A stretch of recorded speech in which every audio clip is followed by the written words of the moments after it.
Salut les copains, salut les copines. Alors là, c'est du jamais vu. Alors vous allez me dire, mais c'est pas possible, à chaque fois que je fais des vidéos, je trouve des trucs où c'est du jamais vu. Non, c'est la formule, les gars.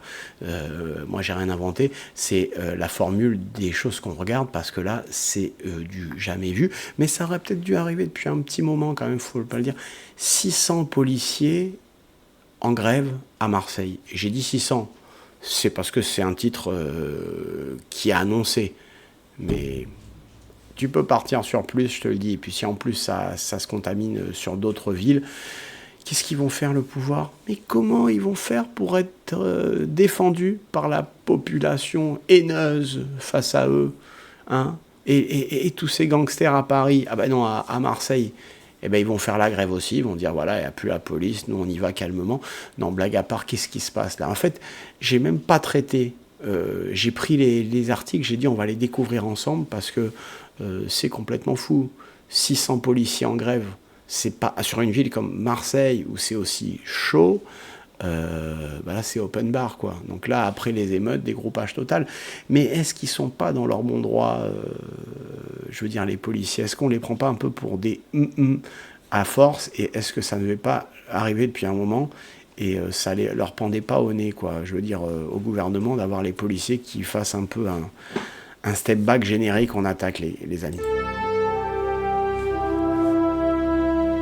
La police, la police.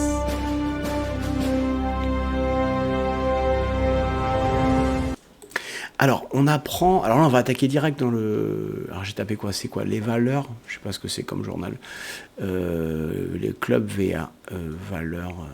Ah, c'est pas le fameux truc valeur actuelle avec le gars qu'ils étaient classés à droite ou j'en sais rien.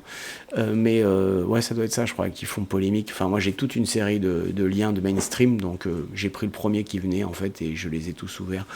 Donc, en gros.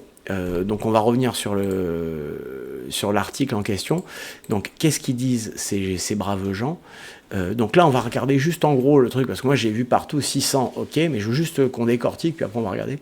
À Marseille, les policiers entament une grève inédite, c'était donc il y a 48 heures, hein. On est le 24 et c'était le 22.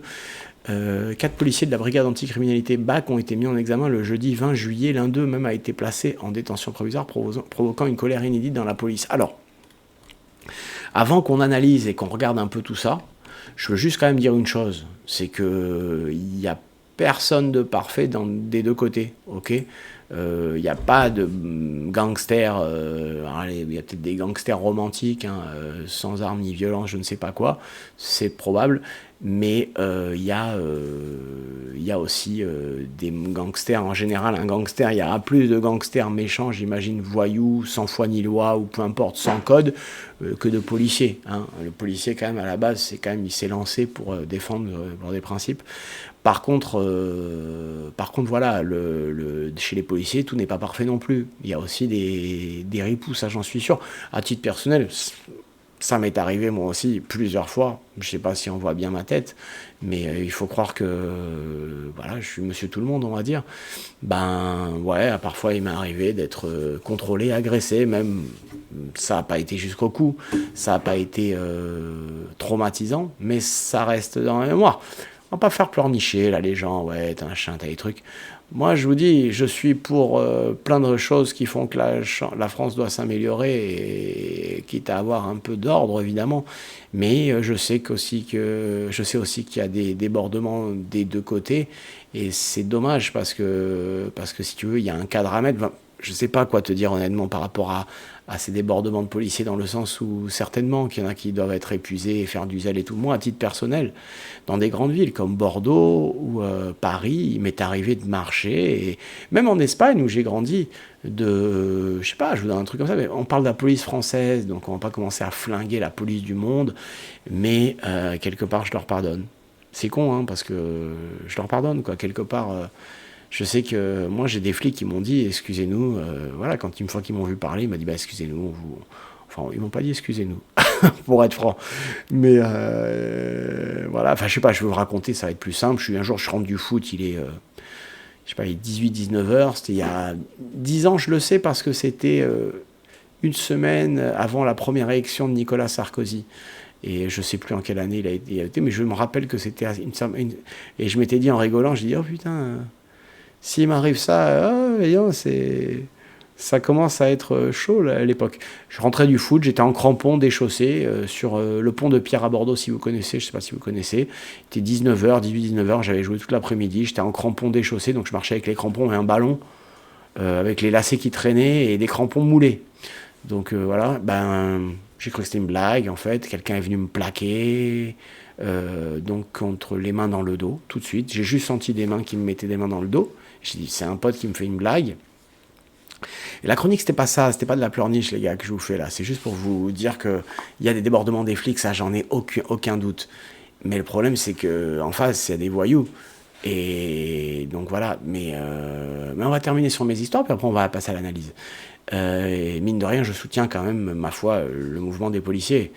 Tu vois, faut pas, voilà, s'ils peuvent se rebeller contre quelque chose, contre le gouvernement, nous, on va pas cracher dessus. Hein. Comme on dit, les ennemis de mes ennemis sont mes amis. Maintenant, moi, j'ai pas d'ennemis, je marche en paix.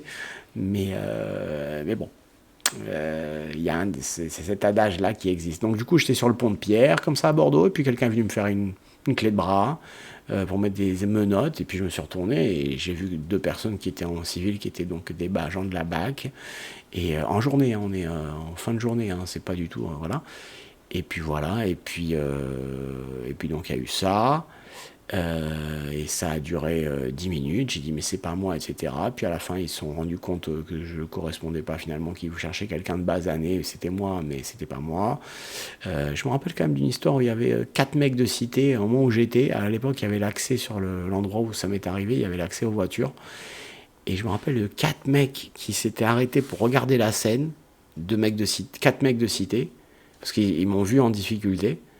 Sans parler, c'était comme un ange qui passe dans le ciel. Et j'ai vu un embouteillage de 30 voitures derrière ces jeunes qui s'étaient arrêtés pour regarder la scène. Et c'était une seule voie. Et sur le pont de Pierre à l'époque.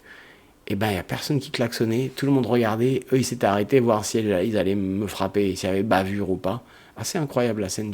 En fait, je me bataille avec les flics, leur dire c'est pas moi. Ils m'ont dit tu attends, ils contrôlent. Le temps qu'ils contrôlent, je tourne la tête et je vois ces gars. Bref, peu importe. À la fin, ils ont dit non, c'est pas lui, on se casse. Le mec a dit et à son collègue, et j'ai dit vous pourrez vous excuser. Ils m'ont regardé, ils se sont barrés. Voilà. Ça, une fois, je cherchais du boulot, j'avais 22 ans. C'était à 10 ans à peu près, un peu plus. Je vois une voiture, comme je vous raconte, place de la République à Bordeaux. Je suis habillé en blazer, jean, et j'ai 30 CV dans mon sac à dos, et je suis en vélo. Et je suis en train de faire la tournée des magasins, et là, j'ai une voiture qui dérape devant moi, avec 4 mecs de 40 ans, trapus, voilà. Il n'y avait pas de gens d'origine, hein, c'était que un certain style de gens, il n'y avait que des gens caucasiens, pour le dire. Et ils font un dérapage, comme dans une série télé, devant moi, et ils me demandent mes papiers, et ils pensaient que je venais de voler. Et j'ai dit, j'ai que des CV hein, dans mon sac, etc. Ils m'ont dit, vous avez l'air d'avoir peur, monsieur, et ils montent la plaque. Je dis, ouais, j'ai peur, je connais pas, j'ai rien fait, voilà. Et ils sont partis.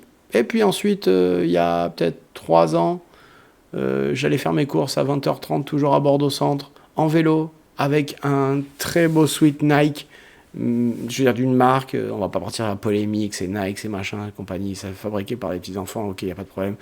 Mais c'était un truc militaire, avec une couleur un peu militaire, c'est tout. Sinon j'habitais en plein cœur de Bordeaux, j'étais bien. Et là, des flics qui arrivent à mon niveau et pour m'embrouiller. Mais en fait, je les ai vouvoyés déjà, quand ils ont voulu m'embrouiller, j'étais au feu rouge. Et en gros, le flic revient, et en gros, il avait mis la sirène, il venait en contresens, mais il était pressé d'aller à l'endroit opposé d'où j'arrivais, et le mec fait demi-tour, et il revient, il me dit, vous avez entendu la sirène? Mais à aucun moment on était sur la même voie.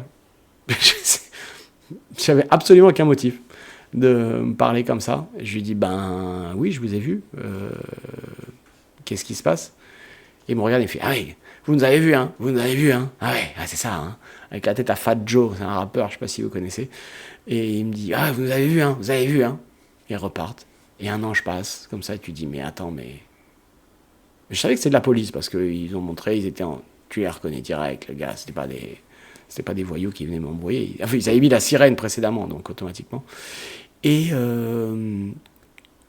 et donc je suis allé, je me suis dit je vais aller au commissariat. Puis j'ai dit laisse tomber, ils le feront jamais, ni des positions, j'ai pas de temps à perdre. Et puis voilà, et puis après, ça c'est les histoires. Après il y a les histoires, quand il y a eu l'histoire du Black Lives Matter, là, le truc, Black Lives Matter, machin. En France, je vous jure, en pleine période de ça. Alors je veux juste dire une chose, je vous donne des témoignages qui me sont arrivés personnellement, mais à côté de ça, il m'est aussi arrivé de me faire contrôler pour des excès de vitesse ou des choses comme ça, comme tout le monde, comme monsieur tout le monde. Et les policiers ont toujours été arrangeants avec moi. Dès qu'ils voient que tu as quelqu'un de respectueux en face, parfois ils vont même plus que loin, à savoir, ils te mettent pas l'amende juste parce que tu es sympa. Et en général, ça se passe comme ça. Je touche du bois, bien sûr, hein, évidemment. Je touche du bois à ma table. Mais en général, j'ai toujours eu des bons rapports, quoi. Parce que je suis normal, quoi, j'imagine. Donc, pour en revenir, alors pour mon histoire, ça m'est arrivé encore plein de fois, des anecdotes, j'en ai plein, je ne vais pas vous saouler avec ça. Donc pour vous dire que je peux comprendre à la fois l'exaspération des gens qui peuvent être amenés à être contrôlés, en fait, quand tu es tout le temps contrôlé par des mecs, tu sais à peu près qui c'est, tu sais que t'es pas dans le truc, mais que tu habites dans une zone où il y a du trafic et que toi, tu es peut-être étudiant, tu peux avoir ce qu'on appelle un jeu du chat et à la souris à la fin qui se développe, c'est instinctif, tu vois. Maintenant, l'éducation, c'est important. C'est-à-dire que tu peux aussi ne pas avoir envie d'être dans le rapport de force et de parler normalement. Mais pour en avoir approché 2-3 fois, c'est vrai qu'on se rend compte qu'il y a des flics qui deviennent des cow-boys. Ça, c'est la vérité. Maintenant, j'imagine que si t'es pas un cow-boy à Marseille, mon gars, autant aller faire bibliothécaire, quoi, tu vois. Parce que Marseille, c'est très compliqué. J'y suis jamais allé. Je ne connais pas la ville de Marseille. J'ai habité dans les alentours, je veux dire à 200 km sur la côte, mais je ne suis jamais allé à Marseille. Je me suis d'ailleurs curieux un jour d'aller à Marseille avant de mourir, vu l'âge qui avance. Donc pour revenir au truc, donc les policiers entament une grève inédite. Oui, aïe, aïe, 4 policiers de la brigade anticriminalité. Mais qu'est-ce qu'on leur reproche à ces bons vieux monsieur? On nous a demandé de rétablir l'ordre, puis on nous envoie en prison. Mais c'est clair. Mais c'est clair, à quel moment est-ce qu'un flic, il est là pour faire régner l'ordre et que c'est lui qui finit au trou? Quelqu'un peut m'expliquer comment un policier marseillais encore choqué de la décision du parquet de Marseille de placer Christophe L, agent de la BAC Sud. La colère ne faiblit pas depuis 2 jours plus tard. Plusieurs centaines de policiers n'assurent que leur mission en solidarité avec leurs collègues inculpés. Dans les commissariats de la ville, la situation est ubuesque. Un policier en congé a retrouvé ses bureaux complètement déserts dans un des arrondissements phocéens. De nombreuses victimes n'ont pas pu déposer plainte. Et les bleus se font rares dans la rue. Mais c'est open bar à Marseille! Mais les gars, on va aller à Marseille faire les affaires, là, qu'est-ce qui se passe? Non mais attendez, non mais les gars, non mais sans deck, quoi, qu'est-ce que c'est que ce bazar, quoi. Alors on va regarder vite fait les commentaires avant d'avancer quand même, parce que c'est succulent, hein. Là c'est des commentaires qui ont été postés dans la journée. Parce que les cellules en garde à vue sont pleines, on n'y met plus les délinquants, donc on y met les policiers. Il faut croire, il suffit d'y penser, quelle honte pour l'État. Ben là on touche le sol, les gars, là. Il était temps que les policiers réagissent. Il est incompréhensible qu'ils n'aient pas réagi plus tôt. L'exécutif est inconscient pour savoir si longtemps par démagogie, mais pour avoir si longtemps par démagogie méprisé les policiers qui sont pourtant la garantie de sa propre sécurité. Exactement. En arriver là est inévitable. Est-ce que c'est la fin de quelque chose pour nous? Parce que je vous avoue que moi, ça me fait plaisir. Si ça pouvait être national, ce serait encore mieux. En soutien au placement des détentions provisoires de leurs collègues, blablabla, ce que je viens de dire. Donc là, on est sur BFM, hein, ok, donc là, on est mainstream total. Depuis vendredi à Marseille, les citoyens se retrouvent face à des commissariats en ville vides, etc. Pour protester contre cette incorporation, ils sont 562 dès maintenant. 562 policiers du territoire national sont arrêtés. Autrement dit, assurer un service minimum. Ce code signifie que les policiers sont en service, mais pas sur le terrain. Aïe! Ils font du bureau en parlant de position d'attente pause. Aïe, aïe, aïe. Oui, on appelle ça en stand-by.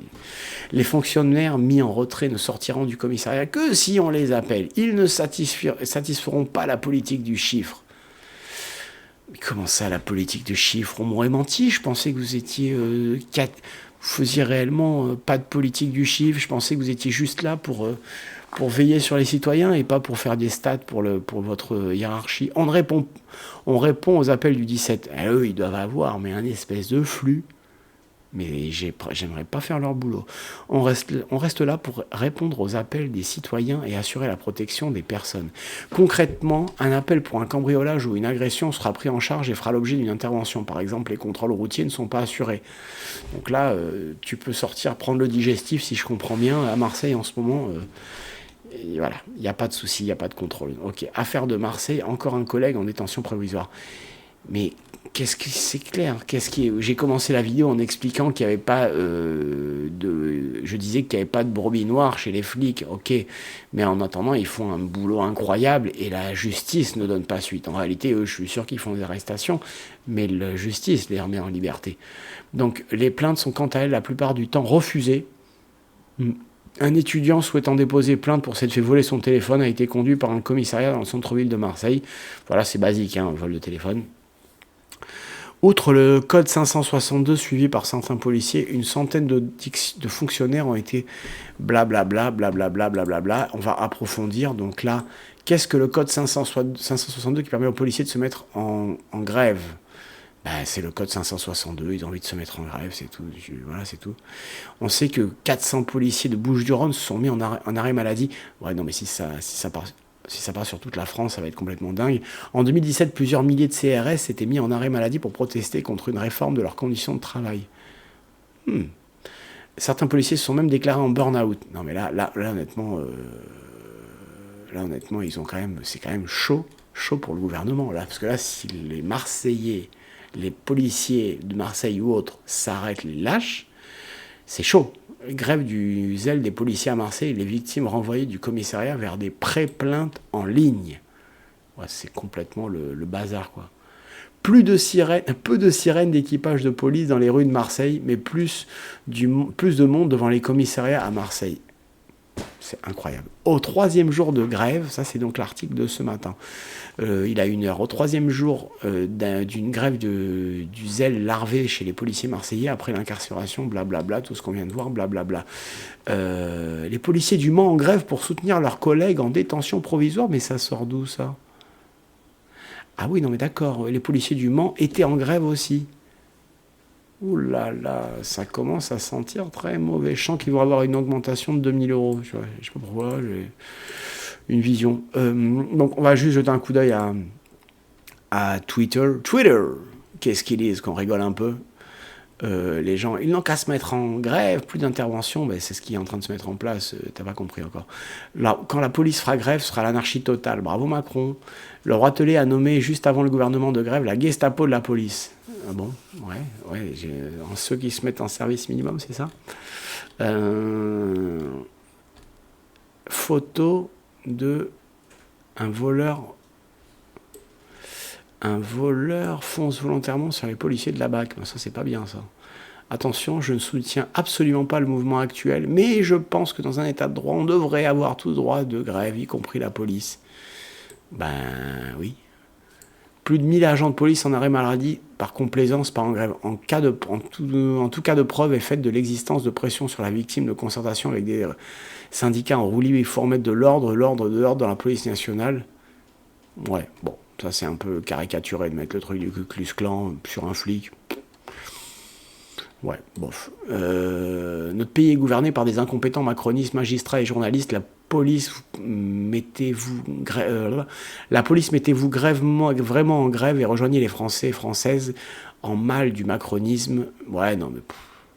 Ils hésitent encore, hein. Moi je connais les gens et en CRS, les amis, je les connais pas personnellement, mais je connais des gens qui ont dans leur entourage, qui ont des connaissances, qui sont CRS, qui prennent 3000, 3005, hein, avec toutes les interventions qu'ils font, avec les extras, trucs. J'exagère, mais entre 2008 et 3003 à peu près, un truc comme ça, net. Qu'est-ce qu'ils disent les gens encore ? Il faut une grève générale de la police pendant 1 mois. Ouais, là, mon gars, ça va être la France, les émeutes, ça va être les émeutes 2.0, là, 3.0. Vous crachez sans arrêt sur la police, et maintenant qu'elle est en grève, vous appelez à leur retour. MDR, pauvre idiot. Ok. Pas faux. Ah, il s'adresse à Mélenchon. Oh, putain. Ouais, sans façon.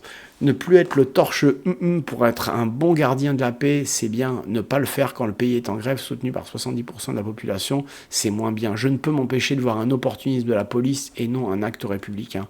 Ouais, mais bon, au moins, il faut qu'il se passe quelque chose. Donc, au final, qu'est-ce que tu veux qu'ils aient tes idées, mais qu'ils fassent rien et qu'ils restent en actif? Voilà, donc tais-toi.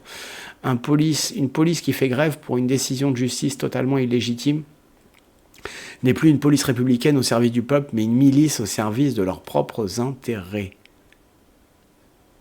Peut-être. Peut-être, les amis. Dites-moi ce que vous en pensez dans les commentaires, mes amis. Cette vidéo prend fin. Dites-moi ce que vous en pensez. Dites-moi ce que vous en pensez, les amis, dans les commentaires. Cette vidéo prend fin, comme je vous disais.